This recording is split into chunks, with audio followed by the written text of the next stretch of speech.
Well, hello everyone. Have you ever said, we're in a democracy and we love our democracy? Well, let's talk about what that really means today. Is it good to be in a democracy?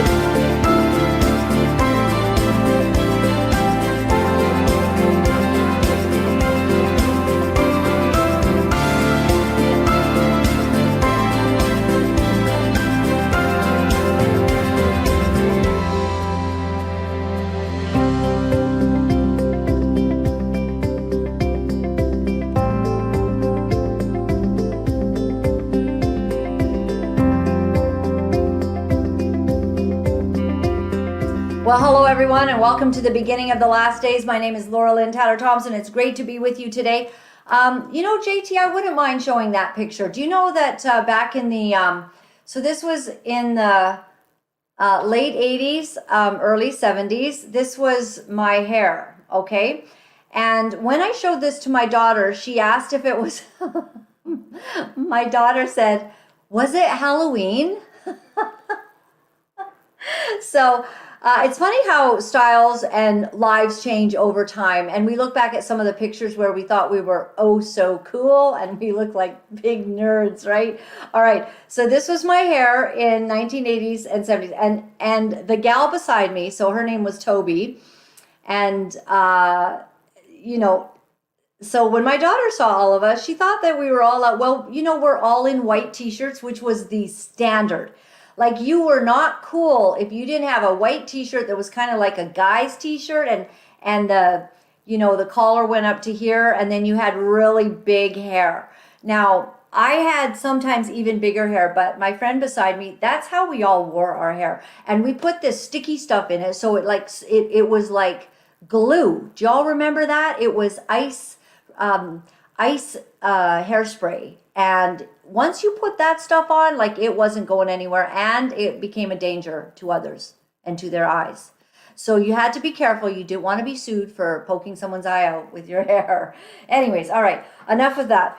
Super fun. I will call it Throwback Tuesday. Is it Tuesday? It's Tuesday. Wednesday? Tuesday. It's Tuesday. I lose days. So you know that I love to read from my dad's Bible, and he was just such an incredible man of God. I miss him every day. He left me this legacy I didn't know would become so valuable, and that's his Bible. And he has underlined from the beginning of it to the end of it. I opened it up today, Psalms 106. And in verse 47, it says this. I only read you what he's underlined, all right? It says, "Save us, O Lord our God, and gather us from among the heathen, to give thanks unto thy holy name and to triumph in thy praise." And I was thinking, well, gather us from the heathen, from among the heathen, gather us away. Like, aren't we in a heathen culture these days? I mean, every time you turn around, people are just promoting things that, goes against your principles, your teaching, your godly heritage. And Canada was a nation founded on Judeo-Christian values. And when we look at that, it's a far cry from what we're seeing every day on the news, what we're seeing in our schools, what we're seeing in our judicial system, and in our government, as our government continues to be the scourge of society at this hour in Canada. Now, I know I have a lot of you watching from different parts of the world, and you're sharing the same things. I hear from you in Australia, New Zealand, the UK, the United States of America, that we're watching everything kind of fall. Well, let's talk about it. Let's talk about how we got here, where things came from.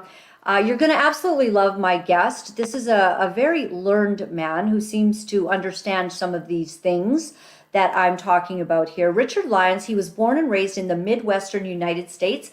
His education took him through Loyola Academy, the University of North Texas, and a graduate career at Southern Methodist University. Lyons has been a lifelong admirer of the written word, which has led him to literary pursuits as a poet, essayist, and screenwriter. I'd love to know more about that. Lyons has been involved in printing, publishing, and stage production during his professional career. He has a couple of books out, The DNA of Democracy, and also his latest book, Shadows of the, I think, Acropolis. Let me, a what? Acropolis. Acropolis, yeah. All right, so let me bring you on, Richard. Thank you for waiting in the background there. Thank you for being with us today. We really appreciate it. I'd love to be here. I'm sorry Acropolis is kind of a It's hard Big to word. pronounce. It's a But really there's a big word. couple of things you mentioned in the intro that are very telling and go Hmm. right to what the work is about. One is nothing ever stays the same. Your hairstyle in the 80s is not what it was, not what it is today. Things always change. Nothing stays static. You can't, there's a famous phrase by Heraclitus, the philosopher, you can't step in the same river twice, though you try and do it in the same minute because it's always changing. So the United States and Canada are not the same. So what I sought to do in the DNA of democracy was to go over historically all the things by which our Western democracies were created. And one of the kernels of that, one of the foundations of that, is the Ten Commandments. Now, why is that important? It was the first common law to which rulers and regular people had to attune their lives. It was a common law for all, and it devolved from God. And so no ruler could claim ownership of that law and say, no, I am the law. That is the critical difference between Israel and what was, Egypt under the pharaohs. For the pharaohs, their will was law.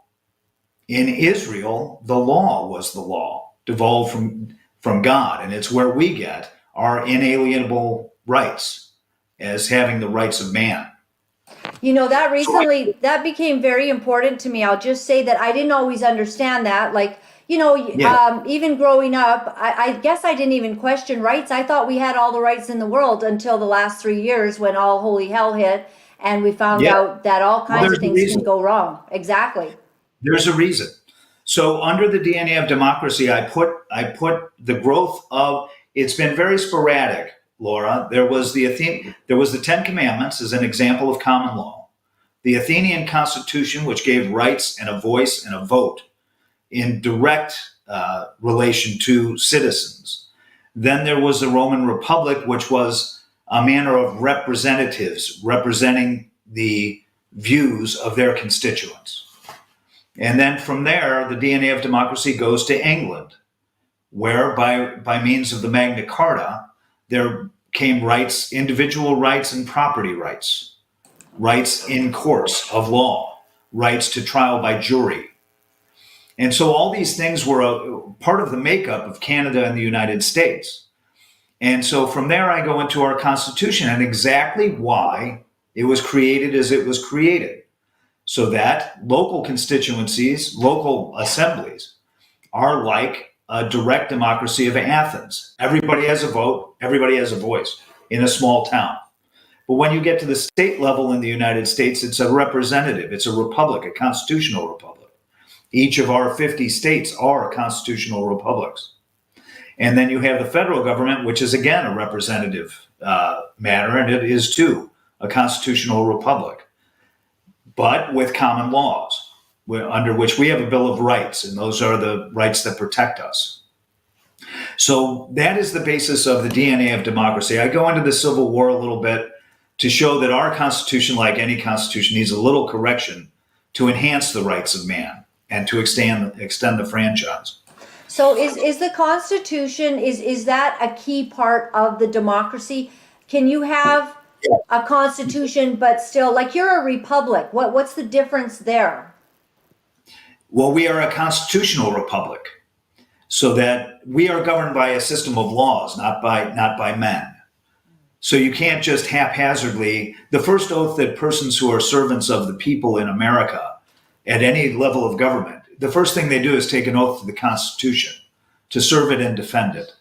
And all laws passed constitutionally have to undergo a judicial review to make sure that they are consistent with the Constitution.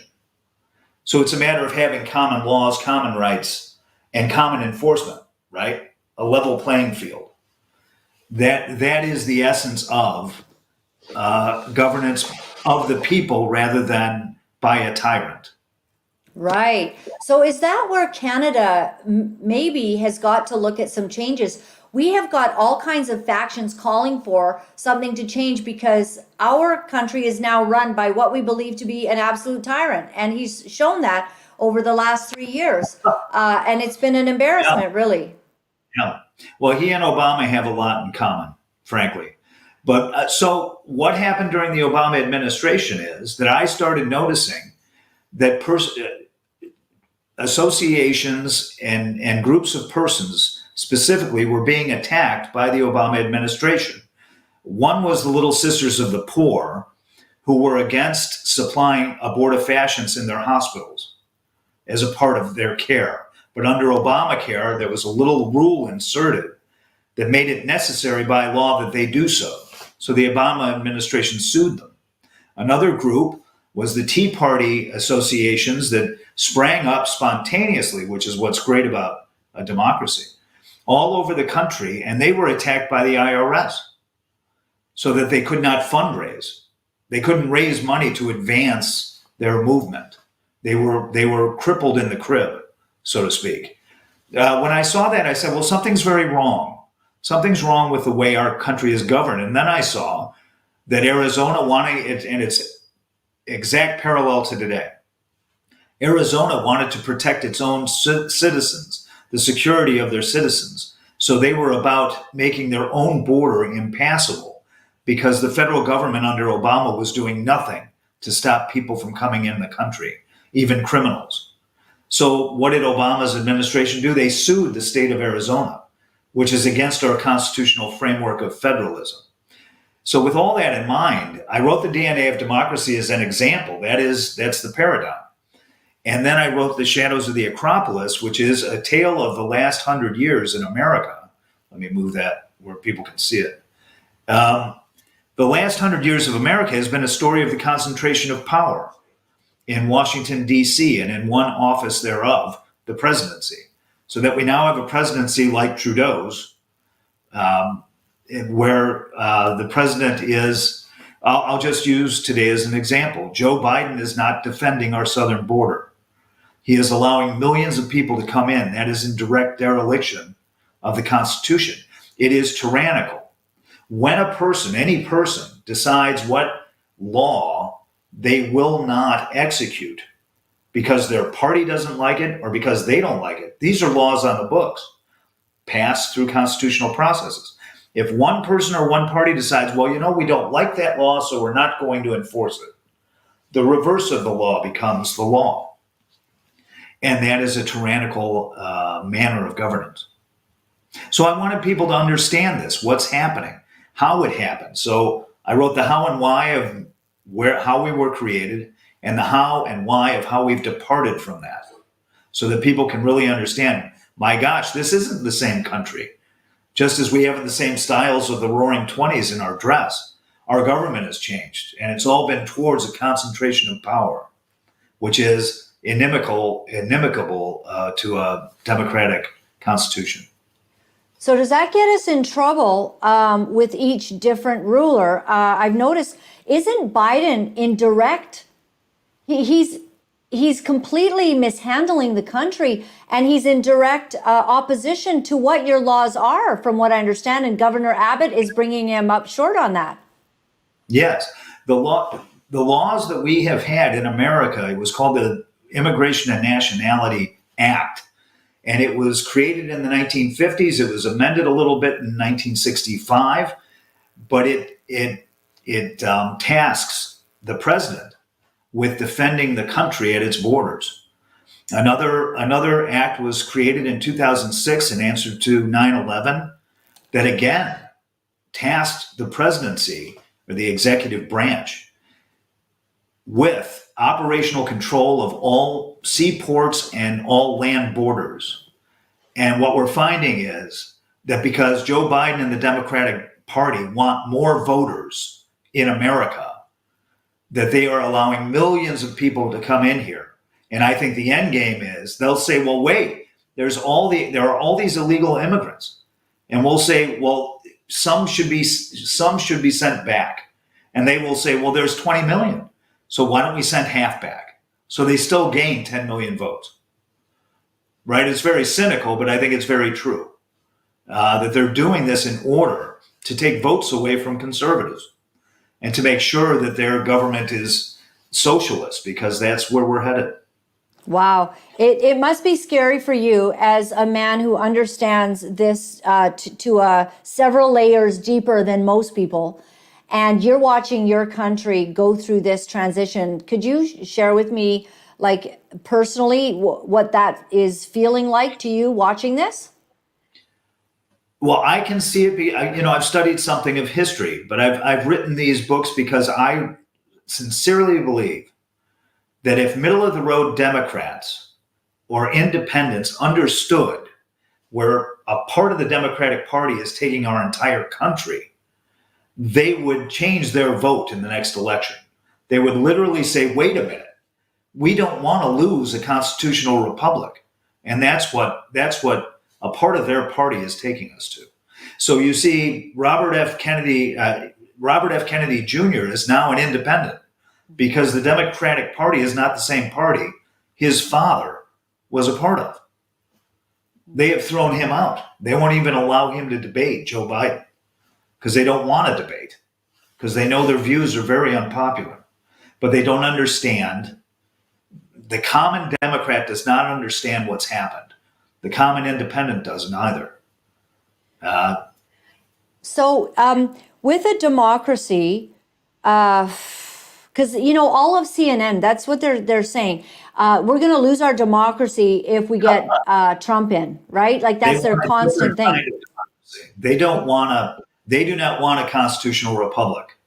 They want a demagogue at the top, like Trudeau, who's going to dictate to the people and use the media to teach them what they need to learn. Right? It's called the ideal state theory of Friedrich Hegel. It's their philosophy. It's why we have administrative states that create more laws than our legislative process now.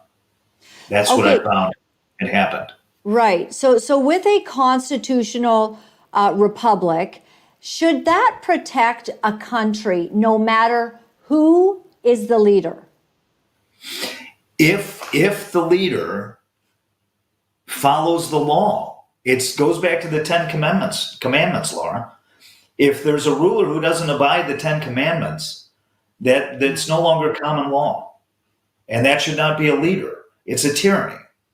And that's where we're heading. Where Joe Biden and the administrative state and the Democratic Party can say, we do not like the laws that were passed 10 years ago, literally in 2006. We don't like that law. We're not going to enforce the border. You can't just do that because half the country, is not represented then. Mm. So if you want to do it, there's a process to change the law. You do it through the Congress. You can't simply say, I'm not going to abide that law. You have to change it from within. So that's where we're at. So the problem I'm finding then, and I guess it would be the same with the United States of America, and I'm not sure how we protect ourselves because our country is founded on these principles that are really from the Word of God, because godly men founded this system of government that would honor men, back. Right, love God and all of that. Mm-hmm. That goes back 4,000 years. But you find democracies like the ones we were founded in are sporadic.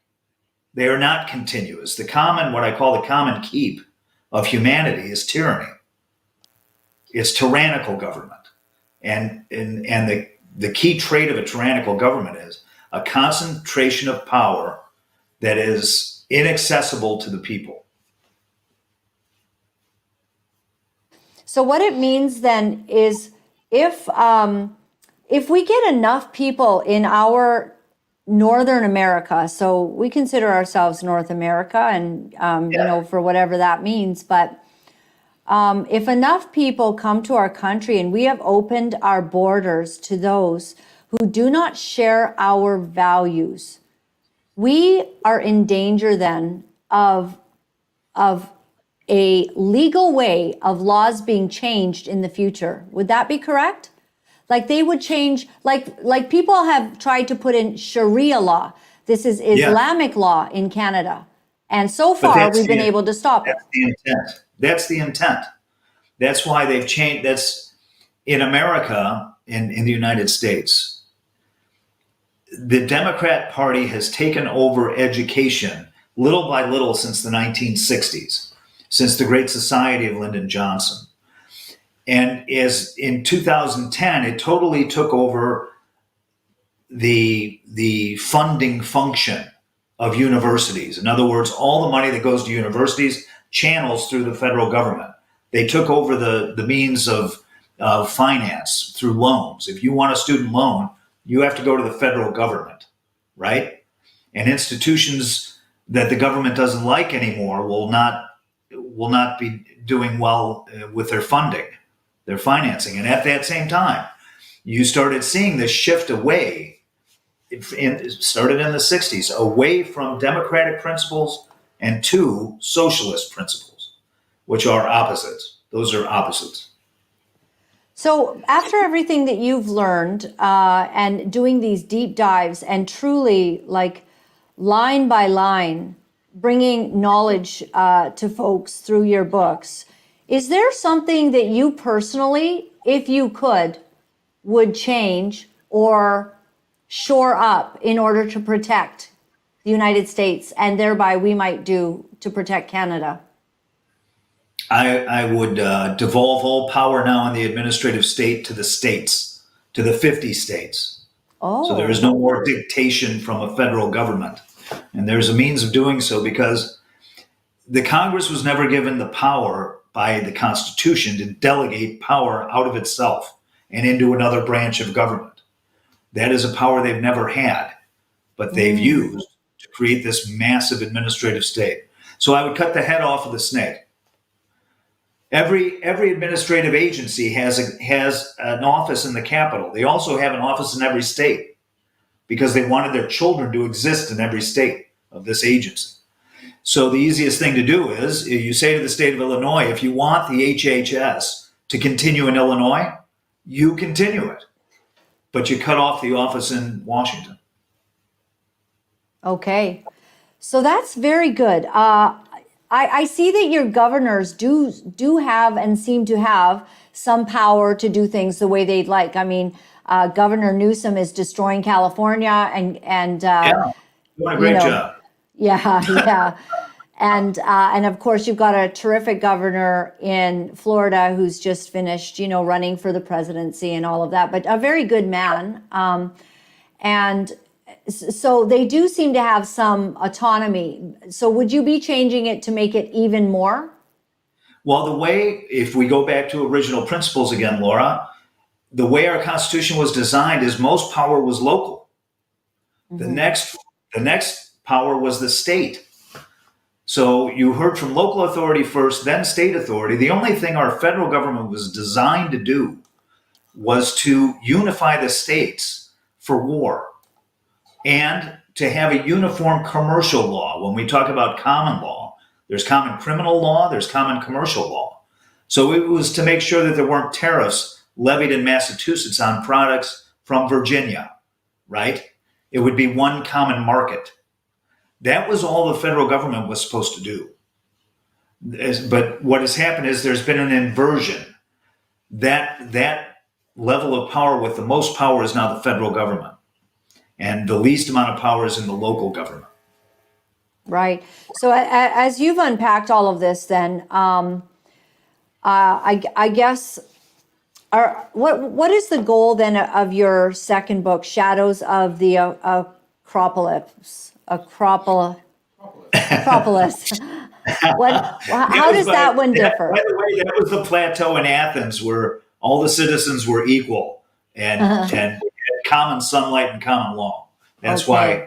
And so the shadows that are happening to us are reminiscent. Anyway, the goal is to educate, and it's the key factor in any government that the people govern. The people need awareness of where they are and what the issues are. So that's why I wrote the two books, and then there'll be two more volumes coming up that are essay based. Have you been doing a lot of speaking and such? I want to put your website up here because people are asking where they can follow you and get your books. Can you tell me? RichardCLyons.com. Right, RichardCLyons.com. And okay, this is, Just beautiful. So do you find, are you sharing a lot of this in speaking engagements and things like that? I'm doing a great number of interviews nowadays on Yes. radio and on shows like your own. And it's getting a good reception because if it's just explained to people, they understand. Oh yeah, there is a concentration of power going on. And yes, when power is concentrated, that power can inflict pain on citizens without citizens having recourse, like is happening to associates of Donald Trump. Yes, 100%. Do you think that all of this attack on Donald Trump, I mean, it seems very unprecedented. And I think that I saw in a news headline just the last, I don't know, even 12 hours or something, that they're not giving him presidential immunity in some jurisdiction. What do you think about what they're doing in prosecuting him in so many different court cases right now? Well, I call it the 100 different symptoms of socialism that we're seeing every day. One is the southern border. Another is that they go after Trump associates or associations that ally with Donald Trump. And then they want to take their principal opponent. He is going to be the nominee of the Republican Party, one of two major political parties in America. And they want to take him out judicially. That is akin to what happens in South America. We used to laugh at this stuff. And now the Democratic Party is using it with the weapons of the FBI, the CIA, the entire media. So they invent evidence, they publicize it, they throw him into court. He's found not guilty, but still the taint is there. And it's very akin to what happens in Cuba, for God's sake. This is what happens in Cuba. Yes. It's really destroying the credibility in so many ways, a banana republic almost. It's the drive to socialism. So they have to disinherit us from our founding.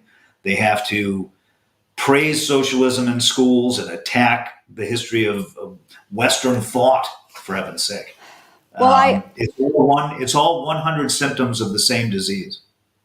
Yeah, I completely agree with you. And my final question, I want to ask you with all of the, in the investigation, the studying that you've done on all of this, do you think, though, that there's also a faction at work that seems to be outside of the realms of the federal government, even of the United States of America and Canada? There seems to be powerful elements that are operating right now that seem to be controlling those that are in these governments. Because it's so interesting that we had, for a while, everyone was saying, we're going to build back better. And it was from people in the UK to our leader, Trudeau, to Biden. They were all using this same language, whether it's through the United Nations or the WHO. What do you think about that? Socialism has always been a global phenomenon. And ever since the Bolsheviks in Russia, they thought socialism would take over Europe. And it is like Islam. It entertains the idea of a global government, right? Our style of government is the opposite. Power grows out of localities up to put people in power. International socialism is power from the top down. So if you were at the World Economic Forum and they were coming up with all these rules and laws regarding climate change that were to be dictated from a global body, right? Then through the EU and through our administrative states, without any representative of government even being able to question what these laws are, right? But it goes to what kind of car you can drive. It goes down to what thermostat you can have in your house, what light bulb you can have. And it has to be dictated by government. So this is their man. I've always thought climate change is the Trojan horse that's getting socialism into the Western democracies. And becoming very effective. Through climate change and anything else they can scare us. So no, and listen, the world's going to end, Laura. So we have to do what they say, or we're all dead. Right. Which is it's really fear mongering, demagoguery, media driven. administrative state controlled. And would you say we're in the fight of our lives? Final question. Yes, Yeah. yes. It's our generation's fight. Yes. We won against socialism in Europe in World War II. Now we have to face it in our own governments because it's grown up inside us. Well, may we all stand and be vigilant. And thank you very much for the DNA of democracy and shadows of the Acropolis. And I always say, is this the apocalypse? I'm going to have the time of my life. So I think I'm getting my words mixed up. The apocalypse. Acropolis. Okay, I got to read it in order to say it. The Acropolis.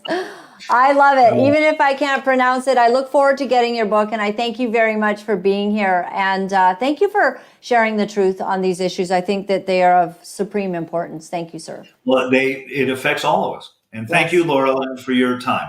You're very welcome. God bless. Thank you. Thank you.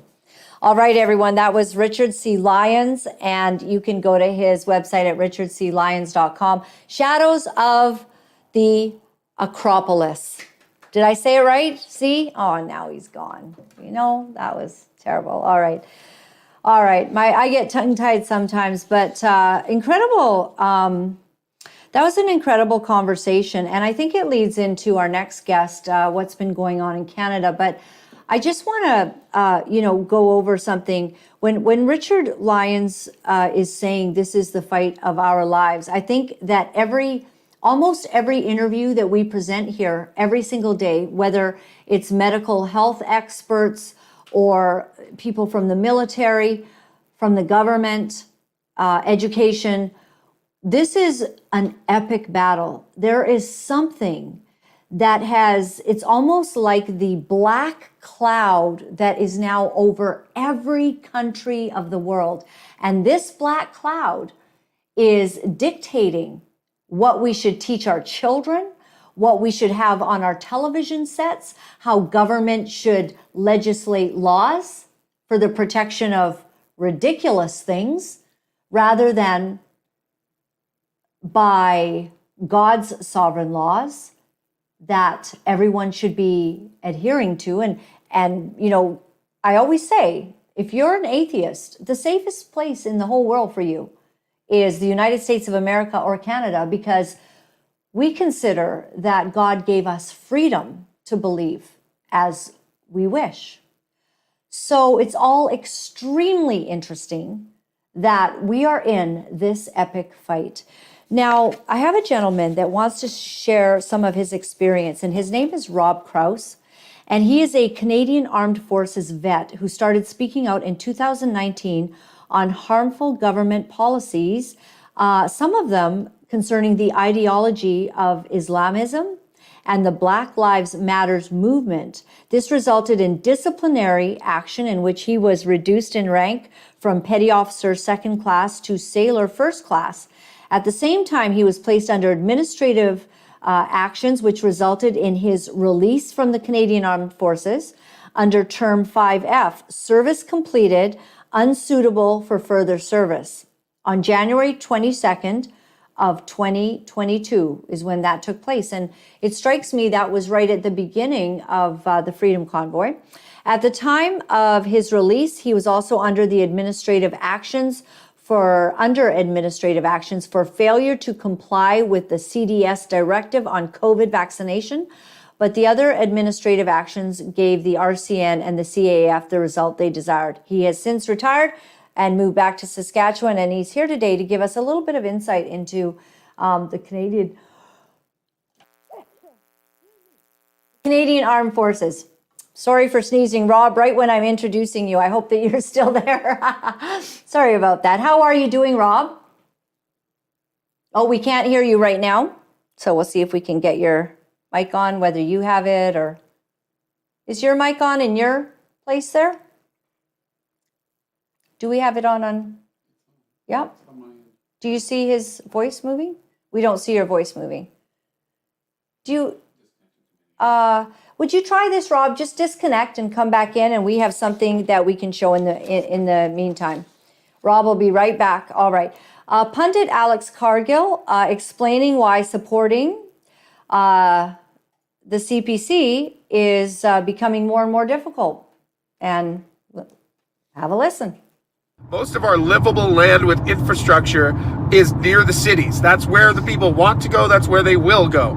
And to answer this, you're like, no, we just need to stack the pancakes higher, bro. You can go up to the sky. Stack them higher, bro. You think that our problems will be easier to manage. Yep. We're in a collapse. That is, our country's on the verge of collapse. We've enacted draconian laws against our citizens. We've committed a medical genocide against our citizens. Trust is at an all-time low. And your answer is to get 6 million new families in here before 2030, exactly as the UN Sustainable Development Goals want you to do. And we've been telling your supporters, good Lord, if you didn't like Trudeau, what is it that you don't like about Trudeau? His clowny exterior, or the fact that he's leading you towards the Sustainable Development Agenda, where you are nothing but surveillance state livestock using programmable money to condition every behavior you have, till you are just a blank-faced Chinese citizen, just like they are in China. That's the prototype. The world is what they want to roll the prototype out on. And they've gotten our leaders to sign on with them through a long process of compromise, through various Jeffrey Epstein operations, the use of money, bribery, surveillance, because they're much better at it than us. They can get cell phones to film stuff that our leaders don't want released, and then blackmail them with it. So we're pretty much hell in a handbasket, bound for hell.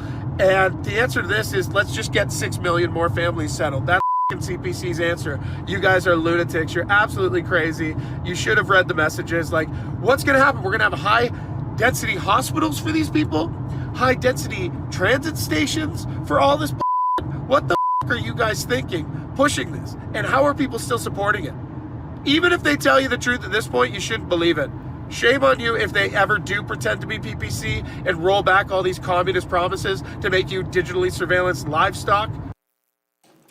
I don't know how he talks that fast so clearly while he's driving. It's really good.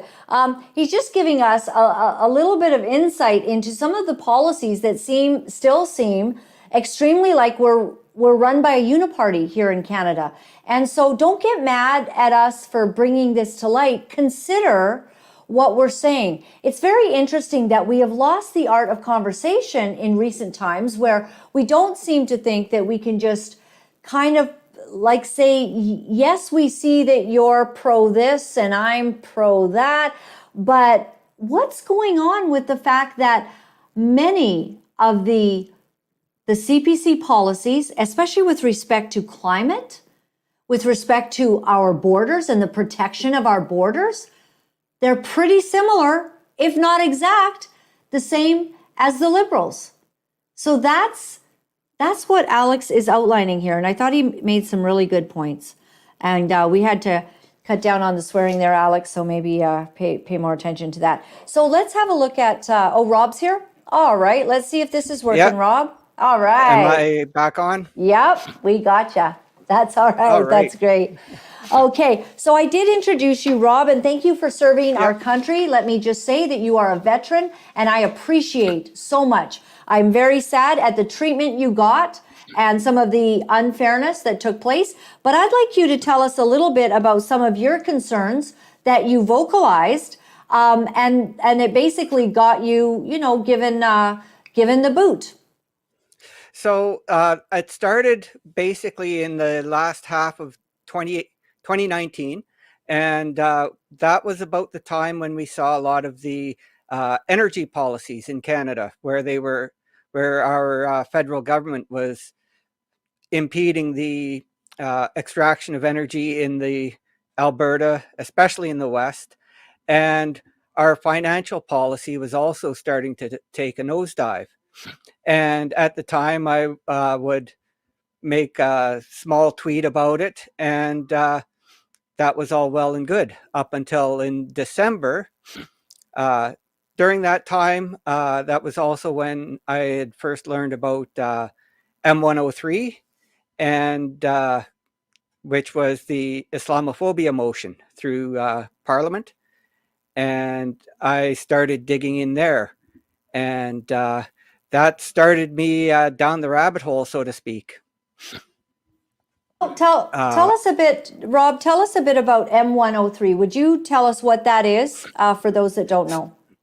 So for those who don't know, M103 is basically a parliamentary motion that almost carried the weight of law after. What it was it was supposed to stop or discourage any kind of discrimination based on religious grounds. But in the end, it got weaponized and used to prevent criticism of Islam. And it resulted in a few Islamist organizations receiving funding from the federal government. And a friend of the show, Tom Quiggin, has actually spoken about that in length. Yes, and I think that we've even had Tom Quiggin on talking about that. I'd like to pull up something that Tom actually wrote. But okay, so what was continue then with what your concerns were? So actually, what happened was I had asked. I had tagged the commissioner of the RCMP and asked about the status of the file, the criminal complaint that Tom Quiggin had put in.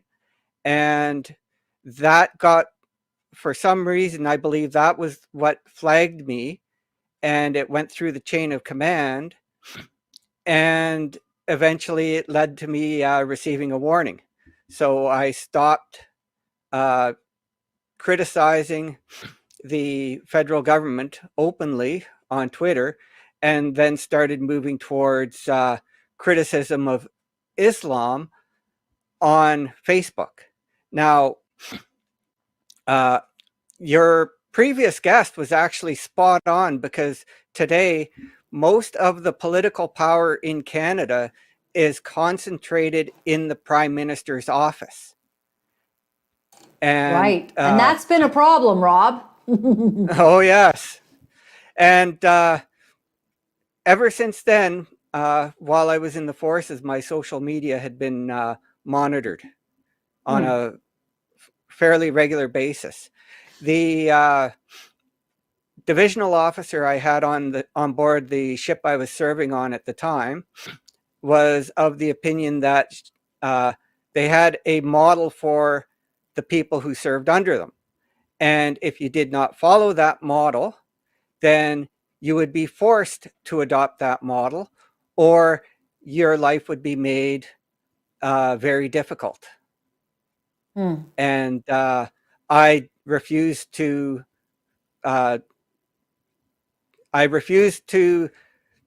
abide change by that. myself to fit that model.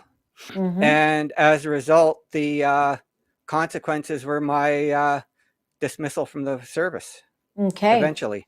So you sent us a couple of links, and maybe you could lead into this. I'll ask JT to put the first one up here.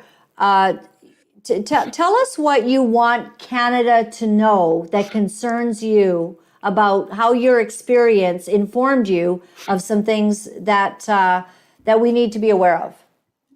So the item that's on the screen there is Queen's Regulations and Order 19.14. Basically, what it says is that while a person is serving in the forces, they are not allowed to say anything in public, which includes a social media profile which ties themselves to the military, that might reflect discredit on the Canadian forces.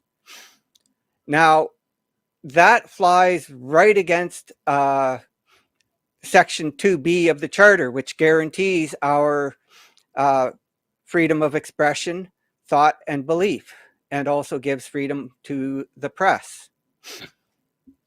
Right, because However, you're saying that maybe there is something that is noteworthy to be critical of, and we have and should have the freedom of expression to be able to do that in Canada.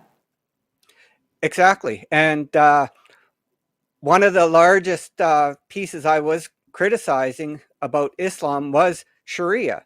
And if you look at Sharia, it is completely incompatible with our Canadian Charter of Rights and Freedoms and with democratic values in any Western government. Yes, 100%. We do not want Sharia law here. So were you commenting on Sharia law simply because you were watching things that were going on? We have had different, even members of parliament that have made, put forward sort of motions regarding Sharia law and perhaps getting it into our country. So was it these kinds of comments that you were referring to? For the most part, yes. And also I was seeing what was happening in Europe at the time and is still continuing.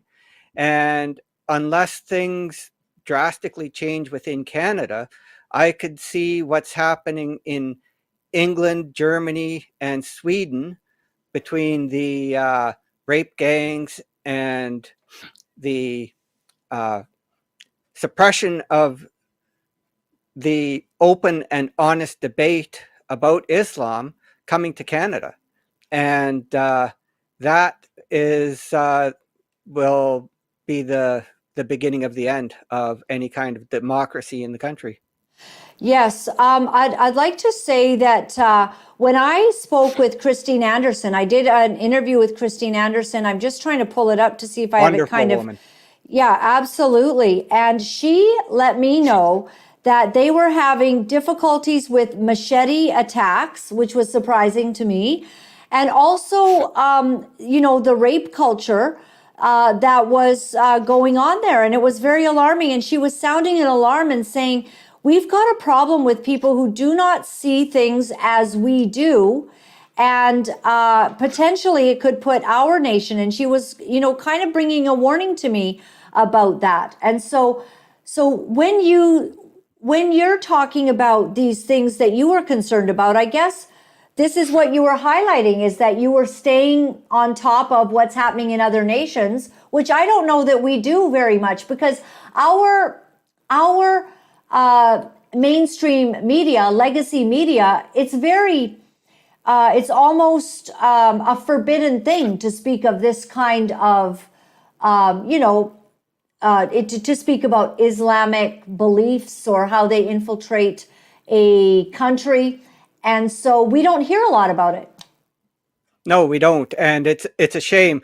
The worst part of the mainstream media in Canada is that it's been bought out by our federal government. And they have grown dependent on the subsidies that they have been given to the point where they are dependent on them. So if they do speak out against government narrative at all, they risk the funding being lost and then going out of business.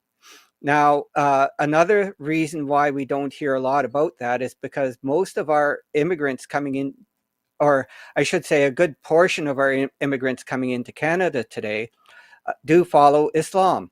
And the UN Compact for Migration actually has within it clauses that state that media outlets are to avoid publishing any stories that are critical of the migrants or migration. So they get it from both sides. Wow. So did you get called into the office, and did they give you warnings and say, we don't want you talking many about? times. Okay. Many And then you times. would say, what did you say to them, Rob? Well, they normally did not give me much chance to give any comments back because of how they believed the seriousness of it all was. So with the remedial measures process in the forces, there's basically 4 levels. They believed that what I had done was so serious that they skipped the first level altogether. And then when it came time under the disciplinary side, they had charged me under Section 129 of the National Defense Act, which is conduct prejudice to good order and discipline, for breaching Queen's Regulation and Order 19.14, which we spoke about earlier. Hmm. And that was for being openly critical of the federal government, for criticizing Islam, and for criticizing the Black Lives Matter movement. And so it's very similar to the So you weren't to what allowed to happened with James criticize, Pop. right? So you weren't allowed to criticize the Black Lives Matter movement, which is run by Marxist LGBTQ promoters. Somehow, as someone who stands for Canadian values, this was a problem that you would criticize them. Well, you have to remember, our prime minister took a knee for Black Lives Matter. So that meant that the Canadian Forces members had to support it. And if I had posted in support of that, nothing would have happened. But because I was critical of it and I was bringing facts about it, such as how the whole movement itself is inherently racist, that I had to be canceled. Wow. So this is where you saw it straight up. Did you see any of the other, were any of the other, officers, were they tweeting like this, or were they afraid? And did you have people that believed the same as you, but they knew they couldn't say anything? They didn't want to get in trouble like you. Yeah, I did notice a lot of people who would agree with what I said, but they would not say it themselves. And that is a big problem. Reason for that is because of the massive shift to the political left that the Canadian Forces and Navy went through pretty much starting in 2016. And we all know what happened the year prior to that. So it started with gender-based analysis, where that got brought in, where every operation had to be analyzed under the gender lens. And then came critical race theory, and relaxing the rules on beards, and then the whole LGBTQ agenda was brought in, and it got to the point where if a person was talking to somebody else and a person was offended at what they said, and they didn't even have to be part of the conversation, they were not to talk to the person who offended them, which for most human resources issues or conflict resolution, that's the first step. Normally, you talk to the person who offended you, and if they apologize, great. And if not, then you take it higher. But instead, they switched to basically a snitch culture, where the person goes to their own supervisor, and you basically it ended up being an end run, and you don't even know what offended the person to start with, and it involved way too many people than what it needed to be. And So it just got to be such a toxic environment that a person was constantly in fear of saying anything. Does anything strike the listeners to this, as it strikes me, that we're so lost if in a country of freedom, you cannot speak openly about those things that we, for the most part, the fringe majority, if I could ironically use that term, but we don't believe in these things that you were speaking out against. Many Canadians were completely against Black Lives Matter. Their initial, website said that they were against the nuclear family. They wanted to upheave the family. Many Canadians don't support that. They don't support Marxism.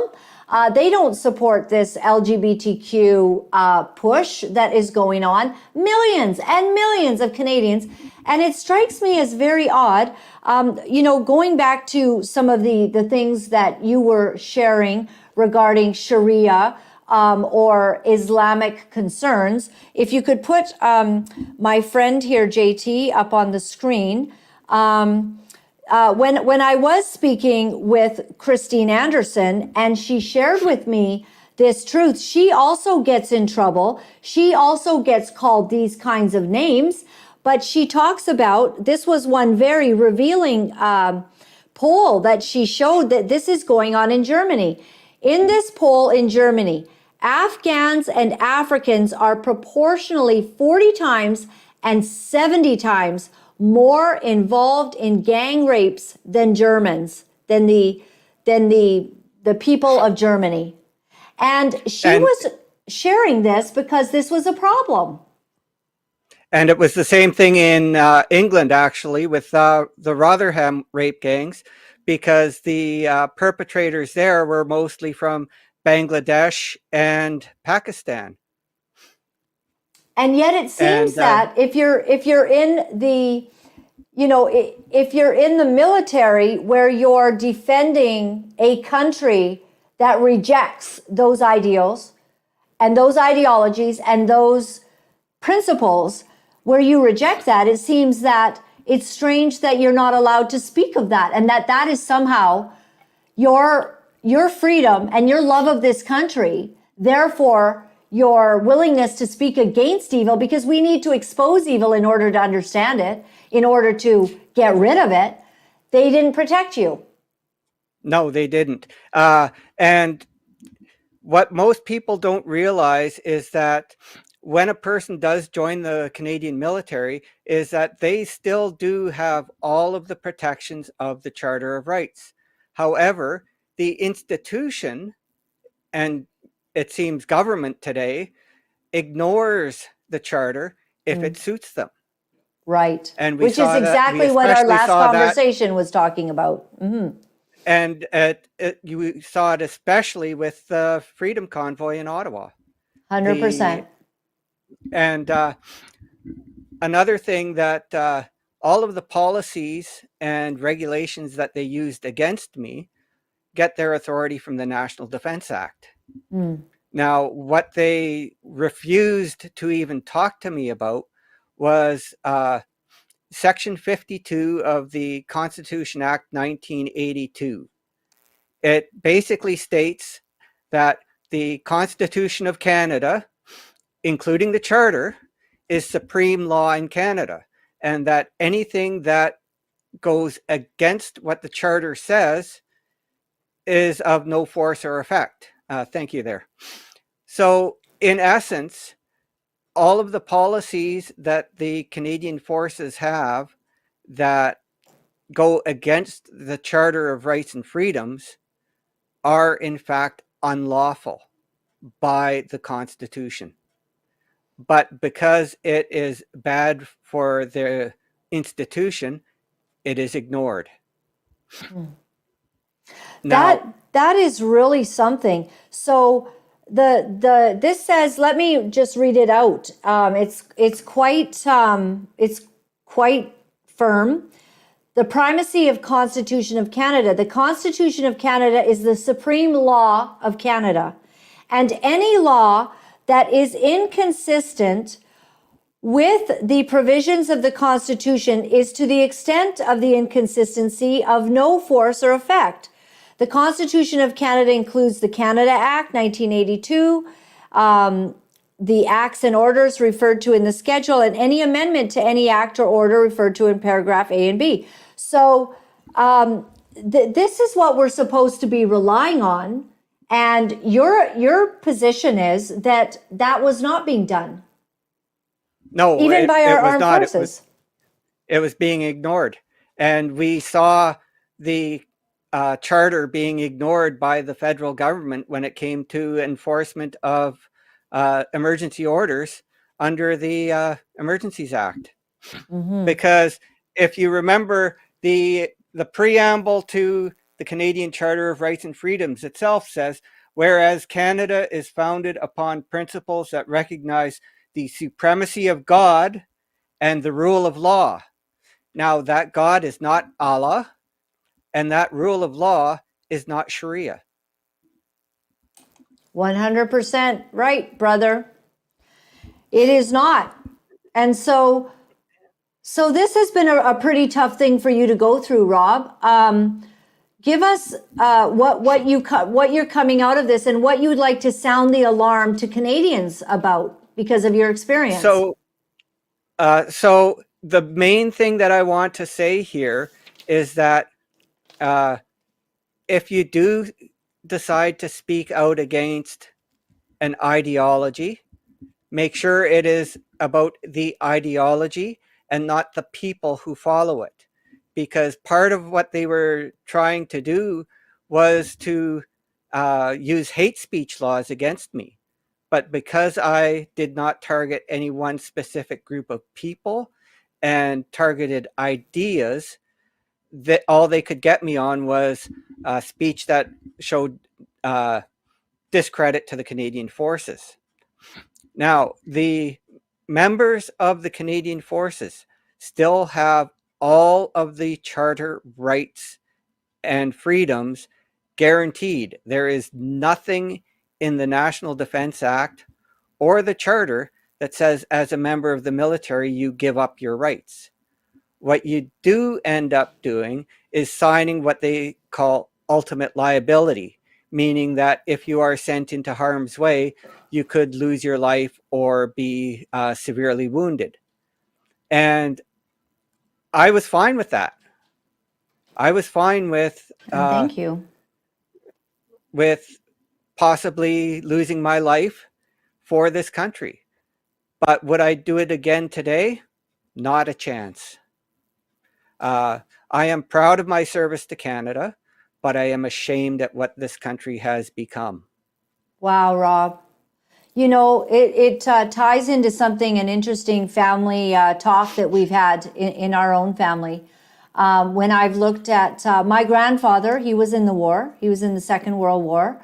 His brothers were in the Second World War. But when I look at the illegitimate ideals and the godless principles now, the kinds of things that have happened to you, the loss of accountability in these groups, and what we fight for. And especially, you know, things like the Ukraine war, and sometimes some of the wars that we've gotten involved with that weren't our business and seem to be more about money or whatever. I now go, it would take a lot. Now, my sons are actually probably above the age when men would normally go to war, like at 18 or whatever. But I would not want any bloodshed for some of the ridiculous nonsense that we're now facing. And your experience is showing that we have got a system that needs to be completely uprooted and redone. Is there any way to fix this, Rob? The only way I can see fixing it is a complete rewriting of our Constitution, because the Canadian Constitution only affects how government operates, and it's totally opposite of the American Constitution, because if you look at the American Constitution, it limits government power over the people, whereas the Canadian one basically tells how government is to operate. And it does, and Section 1 of the Charter, and I'll just read that out here. Sure. The Canadian Charter of Rights and Freedoms guarantees the rights and freedoms set out, subject only to such reasonable limits prescribed by law as can be demonstrably justified in a free and democratic society. So you look at all of the things going on today, especially with COVID, they never justified they were never able to demonstrably justify the rights and freedoms being taken away from citizens. And 100%. because of how backed up our legal system is, we are finally just starting to get to those cases now. That is absolutely fantastic that you're willing to share and that you've shown us sort of the truth of what you went through. As we close, my final question to you, Rob, is where does it sit now? Are you out of trouble and your life is good and you can live out the rest of your days in peace and harmony? So I am out of trouble. I still am careful in how I say things, but not exactly what I say. And I'm basically enjoying retirement in the town where I first grew up in Saskatchewan, and fixing up the house I'm living in, and enjoying some time on the ham radio. Well, good for you, Rob. We appreciate you. We do thank you for your service to this country and also your exposure of the hypocrisy and the evil, actually, that's at the root of some of our institutions. So thank you for sharing that with us, Rob. This was really valuable, and I appreciate you sharing your experience that you've had. It's something that we should all take note of. God be with you, Rob. Thank you for coming on the show today. And peace of Christ be upon you as well. Thanks for having me. Amen. Amen, brother. Thank you. All right. We're looking to see if Tucker Carlson's latest interview, he's about to go live with an interview with Putin. And if we can get it, we're going to run it. But before that, let's see. Do you know a couple of the Coots guys? I'm hearing from Granny Mackay that they're getting out. So we have an interview, or we have a clip on that. Okay, take it away. Boss, friend of Chris Lyons. I understand you were in the courtroom where a plea deal occurred. Can you please give us some details? Yeah, so essentially what happened this morning was to some degree a mini trial where two of the four accused before the courts took a plea deal on one of their respective charges, which changes everything, obviously, and creates a lot of uncertainty for the remaining two, Chris Carbert and Tony Olenek. And do we know what charges have been dropped? What are the details with the deal? So I don't have all the charges in front of me, but the charges that they pleaded to was a weapons trafficking charge in relation to Jerry Morin, and there will be obviously additional detail that'll come out from both the courts or the judiciary in relation to their respective procedures. And Chris Lyons pled guilty to a restricted weapons charge. Did the conspiracy to commit murder charge dropped? Correct. Okay, that's very interesting news. Do you have any details other than... That charge was dropped. They pled not guilty to that. That not guilty plea was accepted, and the guilty pleas were accepted. The sentencing recommended by both defense counsels and the Crown prosecutor was in relation to time served, so quid pro quo. Chris Lyons did, and I'm doing some math here, and I don't remember, but essentially 719 or 723 days today times 1.5 for remand. That's how they calculate this. So being in custody for pre-trial. Jerry Morin, which shocked me, and I feel this is a travesty of justice, among other reasons, just this issue alone. Spent 74 days in solitary confinement during his total incarceration, which they put a multiplier of 3 times on. So essentially, both plea deals and both sentences were for time served to be released later today. So these men will be released to go back to their families later this afternoon. Wow. Okay, well, so that's very interesting, isn't it? Now, JT, what were you saying some of your thoughts were? If you could just put your mic on, because I think that's valid what you were saying.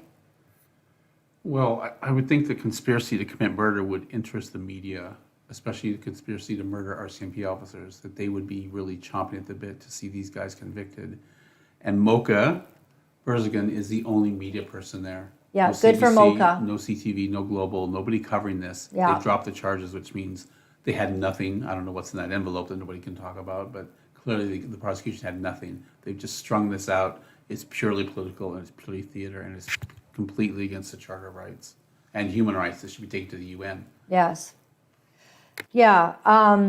I hear what you're saying. Like, that's a very serious charge, conspiracy to kill RCMP. Oh, you know what? We're just going to drop it and time served. Yeah, we'll just take that one off.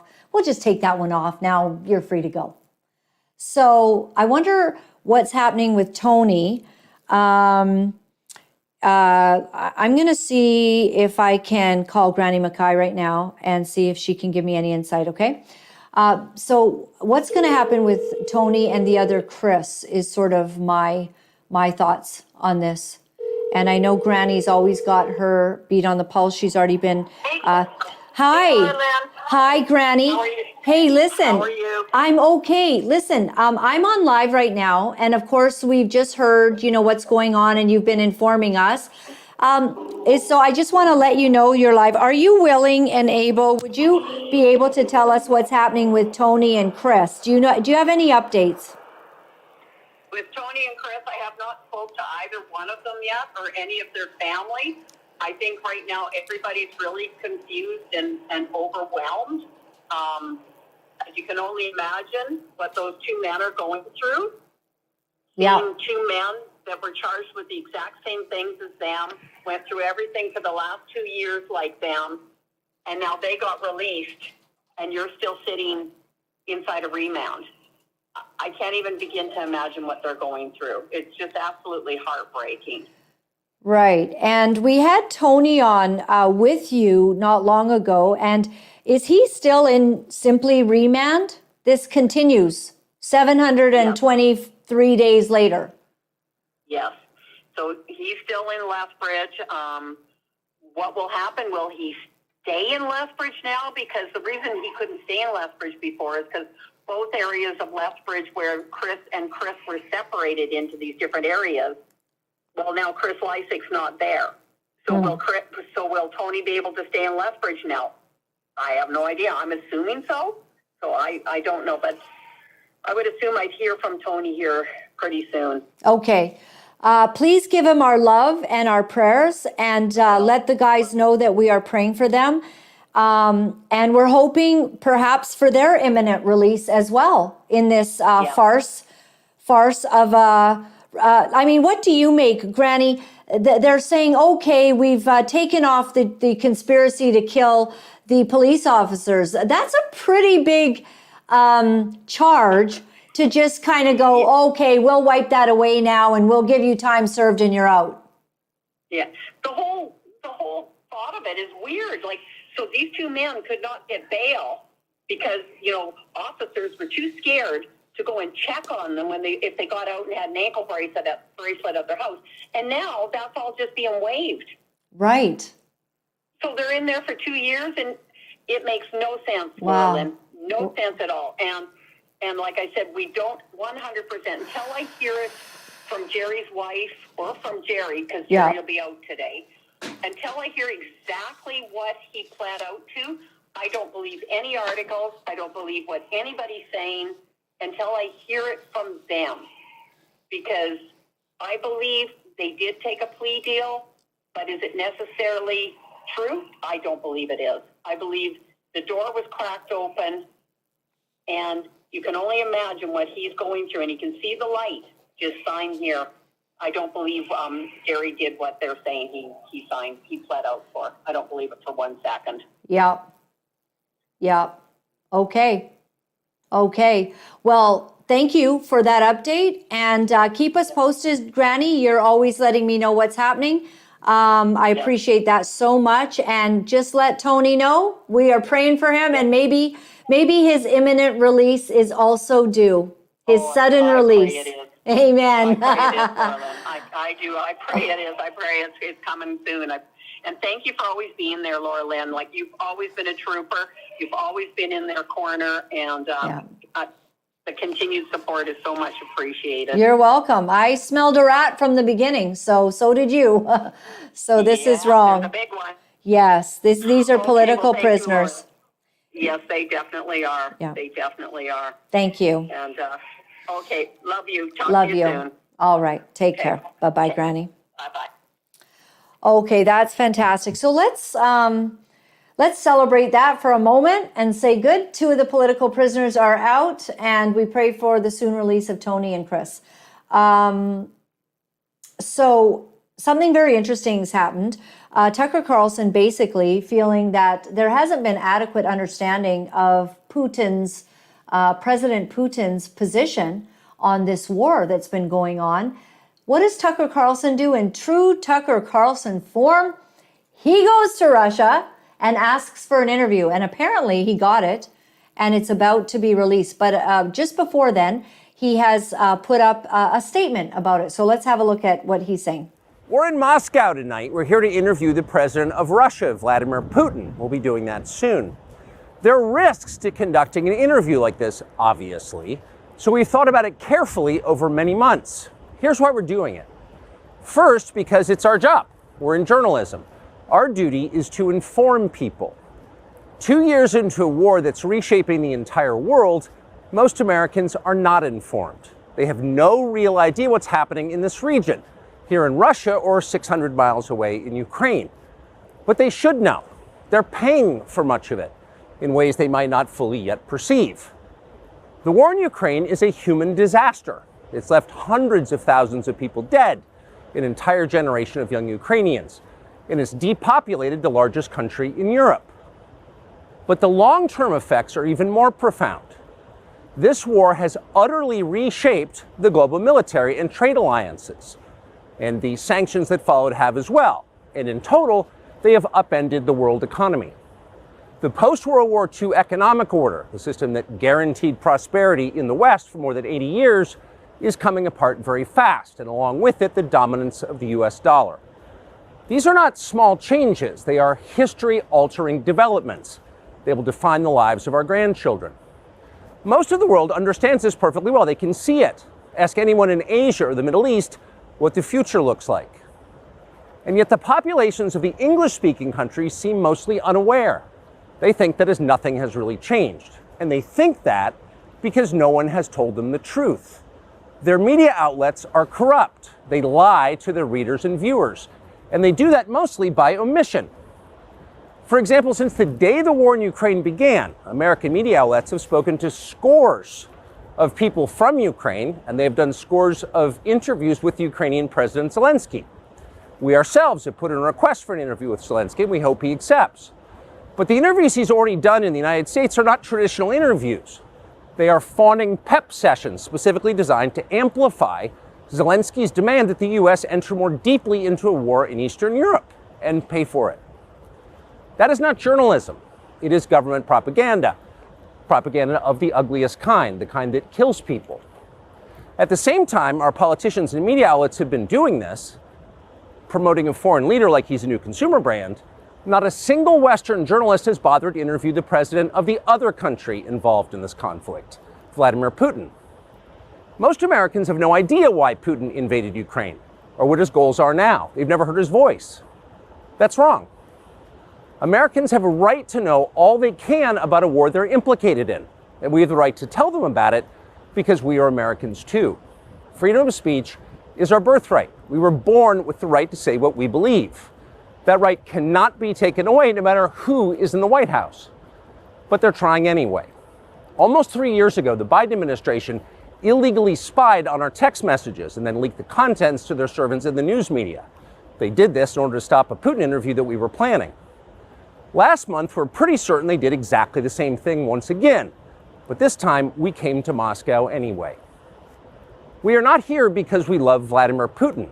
We are here because we love the United States, and we want it to remain prosperous and free. We paid for this trip ourselves. We took no money from any government or group. nor are we charging people to see the interview. It is not behind a paywall. Anyone can watch the entire thing, shot live to tape and unedited, on our website, tuckercarlson.com. Elon Musk, to his great credit, has promised not to suppress or block this interview once we post it on his platform, X, and we're grateful for that. Western governments, by contrast, will certainly do their best to censor this video on other less principled platforms because that's what they do. They are afraid of information they can't control. But you have no reason to be afraid of it. We are not encouraging you to agree with what Putin may say in this interview, but we are urging you to watch it. You should know as much as you can. And then, like a free citizen and not a slave, you can decide for yourself. Thanks. Woohoo! I like him. Remember I used to tell you guys, you got to watch Tucker Carlson on Fox News. The reason that I knew he was exceptional and extraordinary was everything that your mind might go, what's going on there? Why is that happening? And it was something epic. He was covering it. He was getting the answers. And so I absolutely loved him for that, And I would tell you guys to watch him. And I was always concerned that he would be let go, for one reason or another. And they did it. They found a way. They found the reason, and they got rid of him. So very interesting. Let's look at a couple more things and see if. Okay, YouTube won't allow it. So maybe we'll close off pretty quick here. One thing I wanted to run, JT, was the Glenn Beck on why the $118 billion border security bill is a joke. Because there's a big fight between, CNN and Fox News right now, and the Republicans and the Democrats is, how come the Republicans won't sign the bill, to put the border security in? Well, this is why. Take a listen. It would also require the Department of Homeland Security to nearly shut down the border. Now, listen to this. Nearly shut down the border. What does that mean exactly?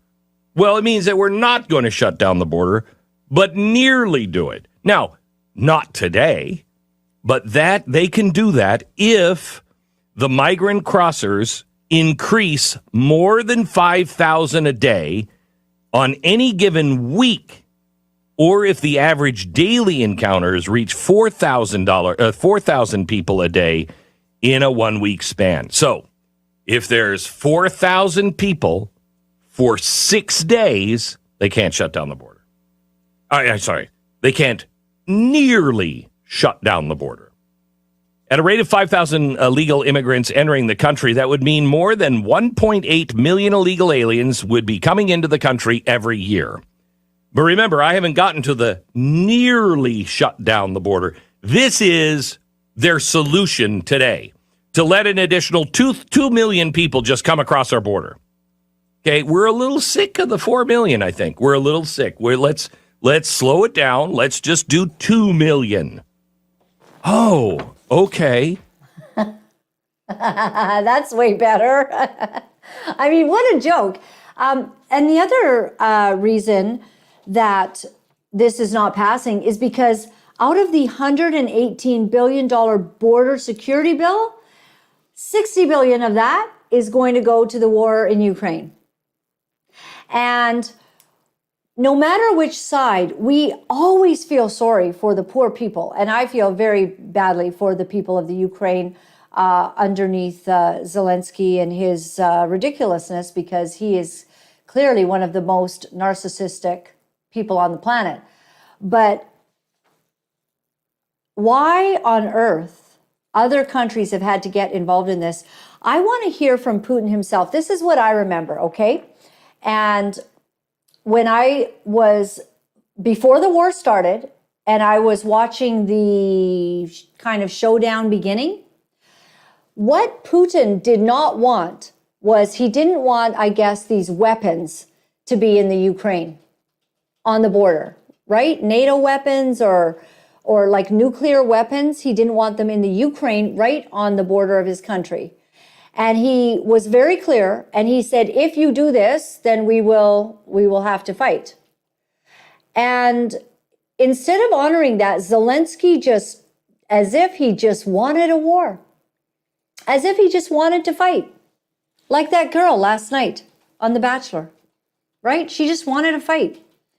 One of the things that we do to unwind. Anyways, I just saw that they were not being fair or right or correct in their actions in the Ukraine. And that doesn't mean I like Putin. That doesn't mean I think Putin's a super good guy. Probably not at all. I mean, who is? All these world leaders are so pathetic. We've really lost our way on this planet. And, it's a wonder we're still here and we're getting closer and closer to being, blown sky high. And that's even why the Bible says that, that in the last days, God was going to have to shorten the time or there would be no one left. Well, maybe it's because of guys like Zelensky just pushing around a guy like Putin. He's a bully himself. So why would you fight him? You have to understand, the Bible says, agree quickly with your adversary so that you can have peace. If in as much as you can, agree quickly with that, but he's not doing that. Did we do all the videos so far? Two, is there one more we should do? No? Okay. The Macus event. Yes. Do you have the poster there? I just want to let you know that coming to BC on March the 8th, 2024 will be Dr. William Macus himself. And if you saw my interview, he is exposing the pedophiles. And he's got quite a story about Dr. Bonnie Henry. Dr. Bonnie Henry and her cover-ups, her refusal to deal with head-on some of the evil that is going on in the medical establishment. So he's coming here to share the word. All right? So it's going to be an incredible event. We would like you to sign up. We almost have that done up. I know Dominique's bothering me to get that up and running, but it's because it's limited seating. It's going to be at the Scottish Cultural Center, and we are going to have music. We're going to have worship, a little time together, and then we're going to get into telling the truth. And I think it's sort of God's new way of doing church, where we don't we don't go to church and just pretend that there's nothing we need to understand as good citizens, that that we need to be very, very aware in these last days of the evil that that is against us and how to fight it. So Dr. William Macus, if you're anywhere in the Vancouver, BC area on March 8th, it is going to be spectacular. All right. So put that in your calendars right away. And my website is Laura-Lynn.tv. I urge you to go there. And if you're ever wondering, where our shows are, what they are, what platforms we're on, everything's there. Laura-Lynn.tv on a TV. All right. Not .ca, not .com, but .tv. And in fact, sometimes we can even run the show live. We might be able to actually see, a show running live. Look at that. You're playing a video there. That's cool. Is that how, they're putting all these things, they're putting commercials on our shows. How does that work? That's very interesting, isn't it? So thank you very much for supporting us. We love you. If you can help us to do this, and if you like this kind of programming and you tune in and you just feel better, or sometimes worse, I can't help it, I know. Then would you support us? It means a lot. You can go to the donate page. You can become a one-time, gift offering supporter. And we give tax receipts. So you will get a tax receipt for all donations. And that's because we are here to spread the gospel of Jesus Christ, which we do on every single show. And we do it monitoring the lens, through the lens of how God looks at the world, so that we can understand what's going on and how we therefore should respond. So if you give a large or small donation, all of it is appreciated. If you become a monthly partner, it means the world to us. It means you can kind of set it and forget it, and you know that you're always supporting us. We're going to be here for a very long time. And so we hope that you'll do that. It means a lot. And if you want to send an e-transfer, Laura-Lynn Live at protonmail.com would be the place to do that. You can also still do it to lauralynlive@gmail.com.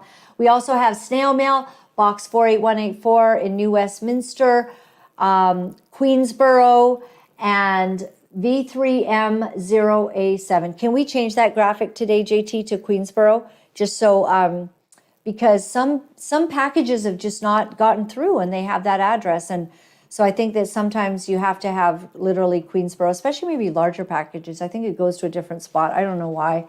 But box 48184, Queensboro. All right? It's going to get through to us. And we thank you for that.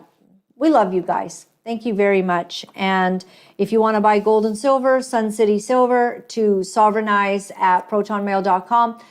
We highly recommend that you just take care of your finances. Be aware. Don't leave everything until all of a sudden there's some big crash or calamity and you have no gold and silver on hand. Gold and silver is a tradable commodity. You can take it even into any bank actually and get cash for it. I mean, it literally is tradable like money. But in the day when your cash dollar or your loonie or toonie is suddenly worth 70 cents or 60 cents, gold and silver is probably going to be suddenly worth more. So that's what I hear from the bigwigs. I am not a money advisor. I'm just saying that is the message that I've heard, and that's why JT and I invest in gold and silver. Okay, so I'd like to leave you with this scripture before we go, and it is found in Hebrews 10, a call to persevere in faith. Therefore, brothers and sisters, since we have confidence to enter the most holy place by the blood of Jesus. Amen. By a new and living way opened for us through the curtain that is his body. And since we have a great priest over the house of God, let us draw near to God with a sincere heart and with the full assurance that faith brings, having our hearts sprinkled to cleanse us from a guilty conscience and having our bodies washed with pure water, the water of God, the water of the Word. Anyone out there have a guilty conscience? You know, are you living sort of in that very painful place where you just feel like you failed and that maybe God couldn't love you? Do you know you are so precious to God that in the moment that you ask for his forgiveness, he will forgive you in a fraction of a second. He's waiting for it. And the moment that he forgives you, and the moment that you ask for his forgiveness, you are righteous before him. You're cleansed. Everything that you ever thought that you did wrong, it's gone. It's done. You're totally holy before him. And you become a child of the King of Kings and the Lord of Lords. You become engrafted, adopted, really, into his family. And this word here is saying that you get to come into the most holy place because of the blood of Jesus. You get to come into the most holy place. And I want to be there because that secures my eternity. Because that cleanses me from all the sins and the mistakes and the failings of this lifetime. Because of my faith in Jesus Christ, whether I live for a day or another 30 good years and 10 bad ones, that's what I always say. I say, we got 30 good years. Well, actually, I kind of say 20 good years and 10 bad ones. And then 5 really, we can't barely move. I don't know. Maybe I can go to 100 and still be running around. I really want that. But in any case, no matter how long this is, the thing that I have confidence in is God and God alone controls my destiny. God and God alone controls the time that I'm on this earth. And because I've turned my life over to him, I have full peace in that. I don't have to worry about my life being lost. Like, I was on a plane and there was a little bit of turbulence. I don't like that. You ever done that? You're on a plane and it's a little bit of turbulence. I always just kind of go, God, my life's in your hands. It's not in the hands of the pilot. It's not in the bulwark of that plane. It's in the hands of God. And his love for us. how much He loves us. He loves us more than our parents did. You know how much your mom and dad just think that you're the apple of their eye? Well, God thinks you are the apple of His eye. And He loves you even more than any earthly person could love you. And He sees you, and He wants you to make a commitment to Him, to be faithful to Him. Because at that point, you and Him, it's time to fly, and it's going to be fun. God bless. You know, it's not easy to deliver the truth of what our sick world is doing, but for some of us, we feel that we have no choice.